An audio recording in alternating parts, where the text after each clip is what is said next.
Pessoal, boa noite, tudo bem? Eu me chamo Sodré, vou ministrar mais uma aula para vocês hoje, tá bom? Hoje nós vamos dar continuidade na aula que nós falamos sobre DST. Quão tão importante falar sobre DST, também é muito importante falar sobre a abordagem, falar sobre o acolhimento, né? O aconselhamento, porque são esses procedimentos que vão fazer o elo entre o paciente e a unidade. Ah, mas por que eu tenho que estudar isso se quem faz abordagem é enfermeiro, se quem faz abordagem, quem faz os testes é enfermeiro? Não. Tem algumas unidades que o próprio técnico tem a livre demanda de fazer o atendimento, né? De fazer também os exames. Vai depender se ele fez o curso para aquela coisa. Por exemplo, aqui em Arinos mesmo nós temos técnicos que faz o exame de HIV, né? De sífilis, hepatite B, hepatite C. Porém, quem tem que assinar é o enfermeiro. Mas ele já tem a autonomia de fazer esses testes rápidos. Aí ele faz os testes rápidos, o enfermeiro só dá o aval, né? Olha direitinho, organiza direitinho para ver se está tudo certo. Se estiver tudo certo, o enfermeiro assina e solicita a volta do paciente depois de alguns dias. Então vamos lá. A abordagem integral no atendimento dos pacientes e seus parceiros engloba os seguintes pontos: o atendimento, né? Que eu já falei para vocês que o atendimento ele é uma coisa diferencial para o paciente quando ele chega na unidade. Se ele é bem atendido, ele é bem acolhido naquela unidade, ele faz questão de voltar. Mas se ele não é bem atendido, se ele não é bem acolhido, ele não volta. E não pensem vocês que, por exemplo, já aconteceu muito de pessoas virem de fora, virem de outros municípios e fazer teste rápido aqui no nosso município, porque às vezes tem discriminação, né? Às vezes o próprio município não fornece material, mas comigo lá já aconteceu de 8 a 10 pacientes virem de outros municípios para fazer aqui. Primeiro, que às vezes o município onde ele mora não tem, né, o material, como eu acabei de dizer. E segundo, tem aquela discriminação, né? Por ser uma cidade pequena, a pessoa chega lá procurando um teste rápido. Então, as pessoas já julgam achando que a pessoa teve algum contato, ou tá querendo esconder alguma coisa, ou tá com alguma doença. Então, as pessoas, elas já pré-julgam, né? E isso é uma das coisas que mais faz com que o paciente não volte à unidade, ser pré-julgado. Ou acontece também do paciente ir na unidade e acabar de sair daquela unidade e o profissional que atendeu ligar para outras pessoas. Oh, fulano esteve aqui fazendo teste rápido, fulano esteve aqui fazendo teste rápido de HIV e deu positivo. Então, assim, quando o paciente ele escuta isso, quando o paciente ele passa por isso, ele não volta mais. Então, não pensem vocês que não acontece, viu? Porque acontece muito, que é o problema cultural de cidades pequenas, que é a questão da ética, né? Do sigilo, que é uma das coisas que nós temos que tomar muito cuidado.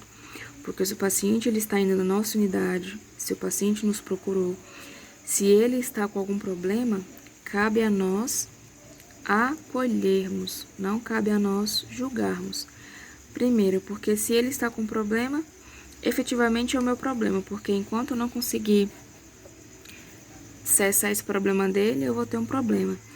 É igual, por exemplo, eu prefiro bater na tecla de que é melhor eu ir numa escola e fazer uma palestra sobre gravidez na adolescência do que ela ir abrir para o Natal comigo. Por isso que se chama estratégia de saúde da família, porque a atenção primária ela trabalha com prevenção, com precaução. Então, o que eu posso fazer para que essas pessoas possam ir no meu PSF, que elas possam se sentir bem acolhidas, que eu possa ofertar um serviço de qualidade para elas? O que eu posso fazer? né? Então, vamos lá. Esses são mais ou menos uns 6 tópicos, né? Que nós vamos falar como que deve ser feita uma abordagem bem interessante, tá bom? Primeiro, o atendimento diferencia muito. Segundo, o aconselhamento, né? No aconselhamento você vai falar o que é a doença, quais os fatores de risco dela, como foi que às vezes ela pode ter adquirido, né? Acontece muito também, pessoal, o seguinte, das pessoas não serem verdadeiras de primeiro atendimento. Ela procura atendimento, às vezes, para perguntar sobre alguma coisa, e aí depois de uns 10 dias ela volta de novo. O que aconteceu comigo uma vez? Tinha um paciente, ele era homossexual, e toda semana ele ia lá na unidade perguntar onde eu estava. E geralmente ele ia sempre na hora ou que eu estava pro meu almoço, ou que eu nunca estava na unidade na hora que ele ia lá. E aí teve um dia que eu troquei de horário de almoço e eu percebi que ele estava indo com uma frequência lá. Porém, ele ia lá na unidade, conversava com os meus outros colegas, conversava comigo e tal, e ia embora. E isso foi mais ou menos umas 7 vezes que ele fez isso.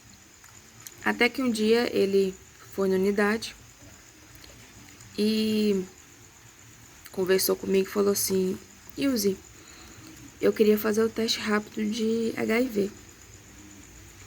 Só que eu tô com vergonha. E aí, então, eu sentei com ele, conversei, abordei os termos, né? Expliquei como era, expliquei que ele não precisava ter vergonha, que ali ele estaria em um ambiente seguro. E aí, foi que ele teve coragem, né? Pra se abrir, conversou comigo, contou como era a sua vida sexual, contou quantos parceiros ele tinha, contou como foi feito, como era feito o uso, que ele também era usuário de droga. Então, assim, ele foi bem à vontade para falar comigo como era tudo, entendeu? Então, o interessante nesse momento de abordagem, de acolhimento, é que o paciente fique bem à vontade, entendeu? Para falar para você quem são os parceiros dele, para falar para você quantas pessoas ele teve relação, para falar como foi, se foi só por via sexual, se foi por seringa, se foi por algum outro método, entendeu? Então, assim, é muito importante essa questão da abordagem de que o paciente ele se sinta muito à vontade, entendeu? Por quê? Porque senão ele não vai contar a verdade. E se ele não contar a verdade pra mim, como é que eu vou conseguir fazer um bom tratamento com ele? Entendeu? Às vezes vai ter um paciente que ele não vai querer falar nada, ele só vai querer ir lá fazer o exame.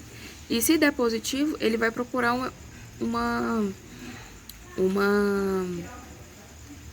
unidade particular para começar o seu tratamento, que também não é problema, desde que ele faça, né? Só que o que tem que ser importante? Tem que ser importante porque você tem que ter sempre contato com ele. Então, vamos lá. Vamos lá, parte do atendimento. Número 1. O atendimento de uma DST não é apenas uma ação curativa, né? É também uma ação preventiva de transmissão e do surgimento de outras complicações. Isso significa que devemos dar atenção às queixas do paciente no momento em que elas acontecem, pois, né, podem ocorrer desaparecimento dos sintomas. E quando isso acontece, o paciente fica desestimulado a buscar a unidade. Acontece muito isso, viu, pessoal? Ele chega na unidade achando que tá com sintoma X e aí você não dá ligança pro que ele tá sentindo, e aí o que ele faz? Ele não volta lá mais. Ele vai em alguma pessoa que dê ouvido a ele. Então é muito importante você saber os sintomas das DSTs, por quê? Porque pode ser que você já fique mais ligado nessa questão, tá bom? Como consequência, pode ocorrer a evolução da infecção para formas crônicas e mais graves.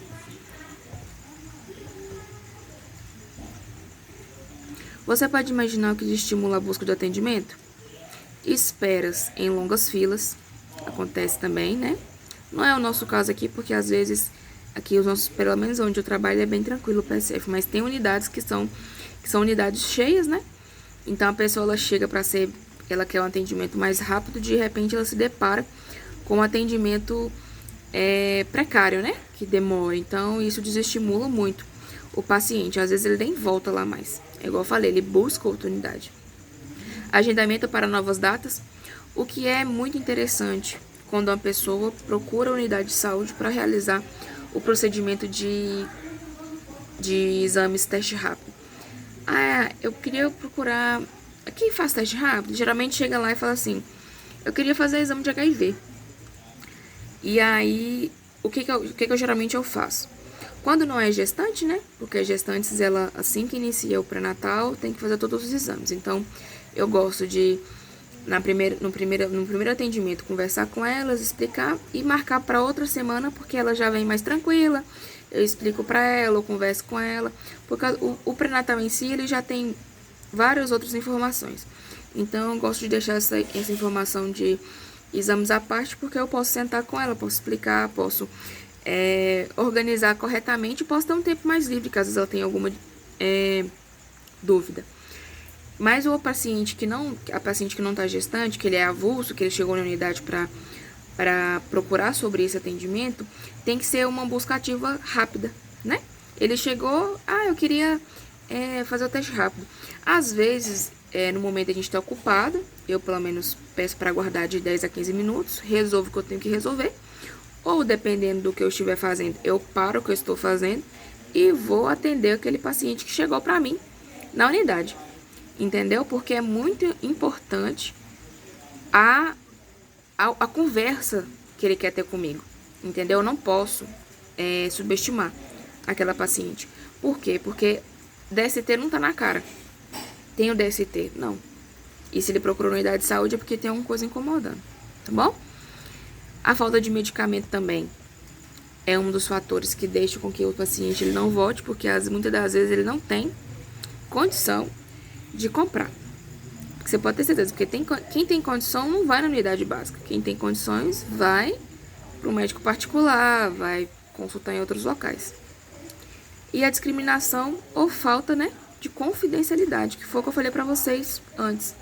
Que a pessoa ela vai lá, ela confia em você, né? E aí você discrimina ela, você não trata ela bem, você trata como se fosse indiferente. Por quê? Nós deparamos muito com o mundo de homossexualidade nesse aqui. E aí ele chega pra mim, pra conversar comigo, eu não tenho que saber, eu não tenho que discriminar, eu tenho que acolher, né? E muito igual, as pessoas que geralmente chegam pra mim pra fazer essas questões de DSTs, foi igual eu falei pra vocês na primeira aula. São pessoas que são casadas, que têm relação com outras pessoas fora do casamento, são homossexuais, entendeu? São pessoas que têm, digamos assim, elas ficam... São pessoas mais... como eu vou dizer pra vocês?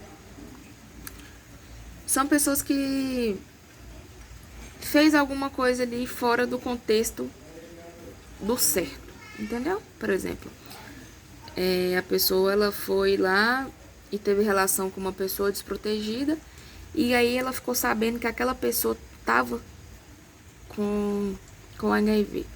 O que acontece muito? Acontece muito da pessoa ter relação com a pessoa hoje, daqui 2 dias ela aparece na unidade querendo fazer o exame. O que eu converso com a pessoa? Falou, o que nós podemos fazer? Nós fazemos o exame hoje, né? E aí nós aguardamos daqui 30 dias para fazer de novo. Por quê? O HIV, ele tem uma janela imunológica, né? Eu tô falando nesse caso do HIV ou da sífilis. Ele tem uma janela imunológica. Então, o HIV, ele tem até 6 meses para manifestar no corpo, entendeu? Então, demora mais. Só que tem outras DSTs que elas é de 1 a 3 dias o tempo de incubação delas. Então, assim, varia muito, entendeu? O que vai diferenciar? O que você vai conseguir fazer? tem que ver quais são os sintomas para, dependendo dos sintomas, encaixar em alguma doença. Porque a pessoa chegou ali, ela quer um problema, ela quer uma solução para o problema dela. Entendeu? Nem que seja um fluconazol para erradicar com a coceira que tá incomodando. Mas ela quer alguma solução. Entendeu? Um atendimento médico, né? Que é sempre efetivo, que as pessoas elas chegam, elas querem ser atendidas e o médico, né? A gente passa a demanda pro médico e o médico consegue atendê-la melhor. O diagnóstico deve acontecer de forma mais precoce possível, né? O uso da abordagem sindrômica, que se baseia em fluxogramas, né? Traz excelentes respostas aos atendimentos. O fluxograma para úlceras genitais e corrimentos uretrais são muito eficientes, porém, o de corrimento vaginal e cervical ainda deixa a desejar, pois não temos disponíveis os insumos como fita de pH vaginal e hidróxido de potássio para diferenciação das causas de corrimento. Vamos lá. Durante o atendimento, deve ser realizada a anamnese do paciente, a identificação de suas vulnerabilidades e o exame físico. Como que eu vou fazer isso? Vamos lá, qual que é o objetivo do meu atendimento? Curar, cessar, evitar e interromper. Por quê? Ela vai chegar lá pra mim, eu vou tentar fazer a cura dessa infecção com a medicação, né? Cessar os sintomas, porque se ela foi me procurar na unidade é porque ela tá tendo algum sintoma. Ela não ia sair da casa dela se ela não estivesse sentindo nada. Que a principal busca das pessoas da unidade é porque elas estão com sintomas. Seja ela, igual eu acabei de falar, uma coceira pélvica, entendeu? Evitar as complicações, né, advindas das DSTs, porque às vezes a pessoa ela chega lá não só com uma DST, ela chega lá com 2 ou 3 DSTs. Então, é importante que eu faça? Que eu evite que ela transmita e que eu evite que ela tenha mais complicações daquilo ali. Interromper. Por que é importante interromper? Porque se eu interromper uma cadeia, eu faço com que ela não transmita para mais pessoas e isso vira um ciclo maior. E como que eu vou fazer isso? Com diagnóstico, com tratamento e com aconselhamento, né? E aqui são alguns exames laboratoriais que eu solicito, né? Para saber como está o paciente. Igual eu falei, esses 4 exames de sorologias aí, eles têm disponível na minha unidade. Então, que me facilita, por exemplo, se a pessoa chega e fala, eu tô sentindo, eu tô assim, assim, assado, por exemplo, pessoa que tá com sífilis. Olha, eu tive relação com fulano de tal dia, e depois que eu tive relação com essa pessoa, passou umas 2 semanas, começou a aparecer isso aqui na minha mão. O que aconteceu comigo uma vez? Um paciente tinha acabado o carnaval foi em fevereiro, finalzinho de fevereiro. Quando foi em março, ele chegou lá pra mim, que tava sentindo que o corpo dele tava todo pintado, tanto o corpo quanto as mãos. E aí ele tava sentindo o corpo diferente. Aí ele foi lá pra verificar o que era. Como eu já tinha olhado, né? Falei, pode ser sífilis. Aí eu sentei com ele e falei, já que nós vamos fazer o teste de sífilis, vamos fazer o teste de HIV? Que aí nós vamos já fazer uma coisa só. Já vai furar o dedo mesmo, então já faz pra tudo. E eu sempre gosto de fazer todos os exames. Hepatite B, hepatite C, HIV e sífilis. Porque já tá lá mesmo, então já faz uma coisa só. E aí, para a surpresa nossa, ele tinha tido a relação com um homem no carnaval. E essa pessoa estava com a carga viral muito alta de HIV. Quando foi em março que ele foi fazer esse exame, o menino já estava com HIV. Ele estava positivando para HIV. Então, assim, foi menos de um mês.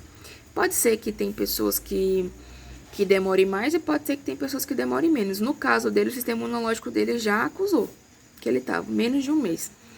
Então, assim, por isso que é importante ter esses exames disponíveis na unidade básica de saúde ou que a pessoa faça os exames de imediato, né? Para tentar solucionar, para tentar saber qual é o problema dele para tentar solucionar. Então, quais são eles aí, ó? A sorologia de hepatite B, hepatite C, sífilis e HIV.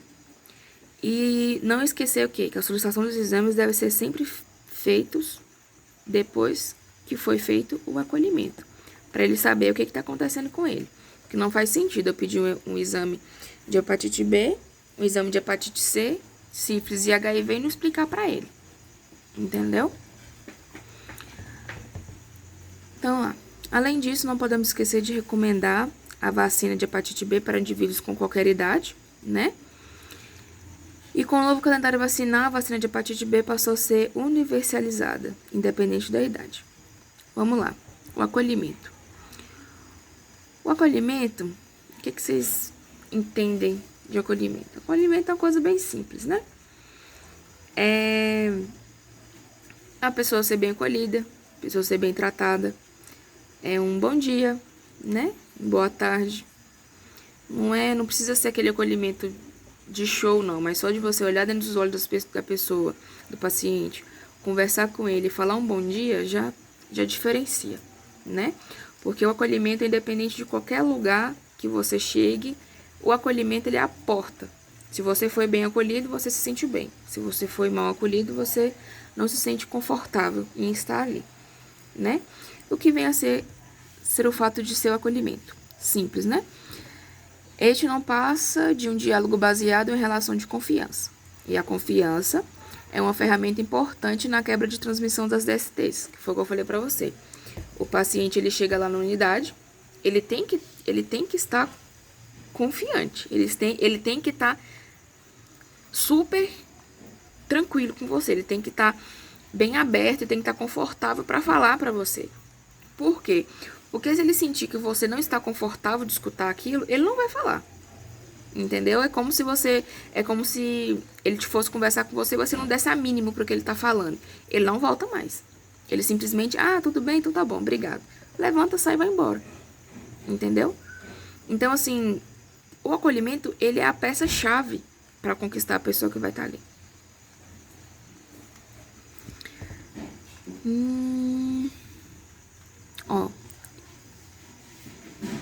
Você acha que é importante a relação de confiança entre o profissional e o paciente? Porque a confiança é uma ferramenta essencial.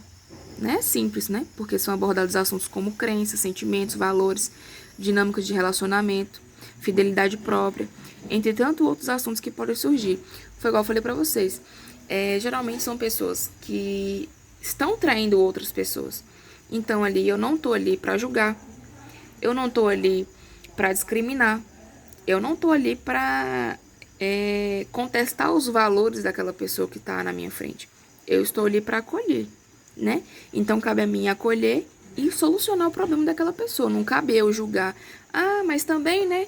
Tá transando com não sei quantas pessoas, tá transando com... Não. Isso aí é uma escolha da pessoa. Isso acontece muito no caso de prostituição.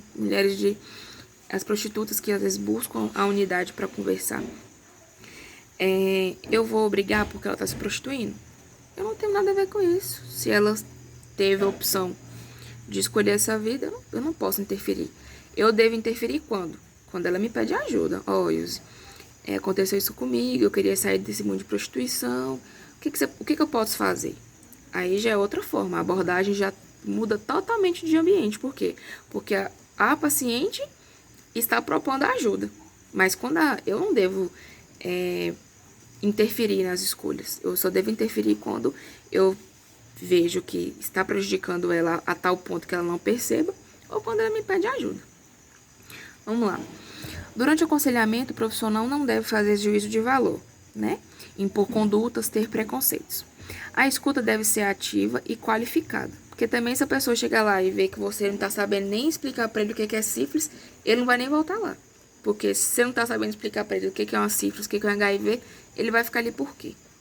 Né? Então, ele tem que sentir confiança no que você está falando com ele, tem que sentir confiança no que está sendo dito. Ele tem que se sentir seguro de estar ali conversando com você. Por quê? Porque você vai num lugar onde você não sente segurança? Não vai. E a segurança você vai adquirindo com o quê? Com o tempo e com a prática. E principalmente com o estudo. Quanto mais você estuda, mais você sabe. Quanto menos você estuda, menos você sabe. O aconselhamento pode ser realizado tanto em grupo quanto individualmente. Tem um pouco de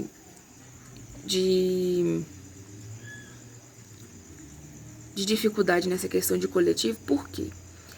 Porque quando você coloca, por exemplo, 5 pessoas dentro de uma sala para falar de HIV ou de sífilis, elas vão ficar entre si perguntando: quem é que tá com HIV? Quem é que tá com sífilis? Eu não sou. Aí fica essa questão: quem que é? Quem que é? Então, assim, eu prefiro fazer o acolhimento de forma individualizada. Porque cada paciente tem a sua é individual. Cada paciente tem a sua forma de conversar, a sua forma de expressar, e às vezes não é bem visto com outras pessoas. Então, para evitar esse tipo de problema, eu prefiro fazer individualizado, né? E aí, no caso de fazer coletivo, é uma opção de não fazer perguntas constrangedoras, né? Por isso que é melhor fazer individualizado, porque você vai ter um ambiente mais tranquilo para ele ficar mais à vontade. E como que deve ser feita essa oferta de preservativo, que é um outro método também. É um método mais eficaz para a redução dos riscos de transmissões do HIV e de outros agentes sexualmente transmissíveis, é fazer uso de preservativos. Mas o que acontece?